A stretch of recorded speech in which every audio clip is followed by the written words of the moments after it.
Good morning. I'm J. Lenora Bressler, and welcome to the June 15th, 2017 edition of the Bible, Delight in the Details.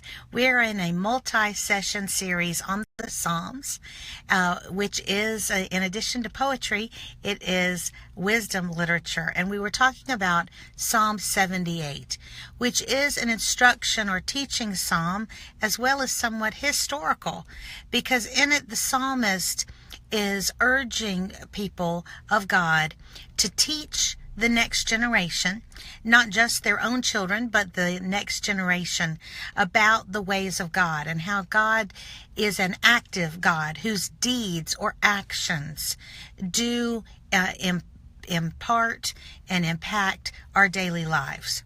Now, in verse 8, he talks about why do we do this? Why do we teach so that generations, as the psalmist says, yet unborn, may be able to remember, know about God?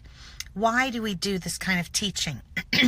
Well, in verse 8 he says, quite simply, so they will not be like their ancestors, a stubborn and rebellious generation, that whose hearts were not loyal to God and whose actions were not faithful to Him.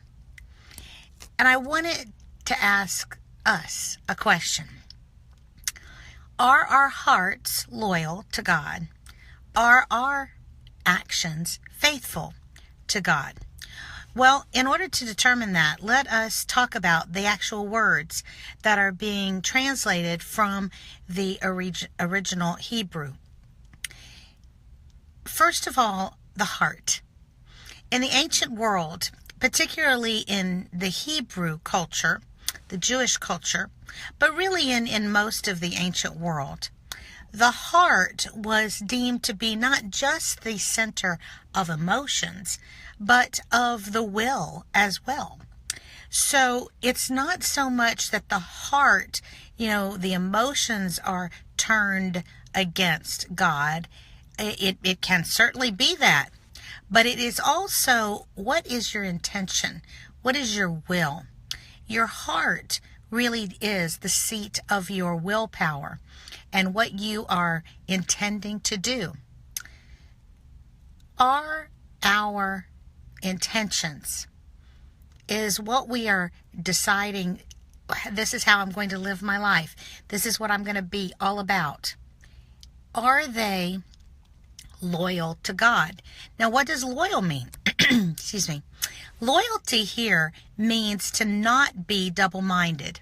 It means to be constant, to be confident, and to be of one mind. It's interesting that so often in the Bible, God complains about the people of Israel being of two minds.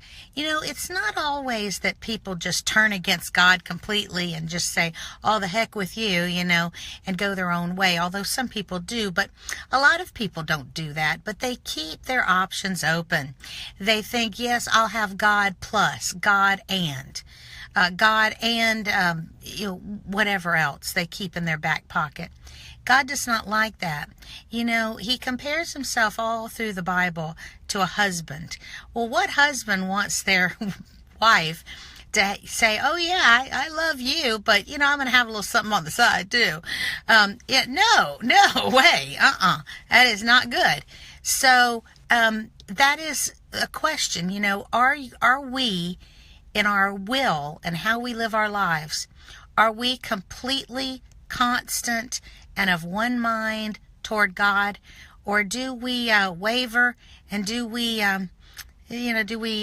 have something else that we are relying on? Now, it's not just enough to be right in the head, frankly, about God. You have to be right in your actions too. And that's where we have this idea of the faithfulness. You have to be thinking right about God, but then you also have to be acting right. And the term faithful here means to be dependable. Now, to be dependable to who? Well, in this case, in this context, to God. Job was a wonderful man, apparently, a very godly man. It's always interesting to me that the Bible tells us in the book of Job that, frankly, God was bragging to Satan about Job. Have you considered my servant Job? Now, I want to ask you, are you behaving in a way that God could brag on you? Can he count on you? Can he count on me? When things need to be done, when there's service to the kingdom, can he say, well, we can send Jay Lenora. Well, we can send you. We can count on them. I don't know about you, but I want to be the type of person that God knows he can depend on me. No matter what, he can count on me. I would love to think that was true. Are we those people? And are we raising up the next generation, not just our biological children, but the people over whom we have influence, so that they think right about God and they can therefore act right about him as well? Something to consider today and every day. I'm Jay Lenora Bressler. Visit me tomorrow for more of the wisdom of the Psalms on the Bible. Delight in the details. Have a great day.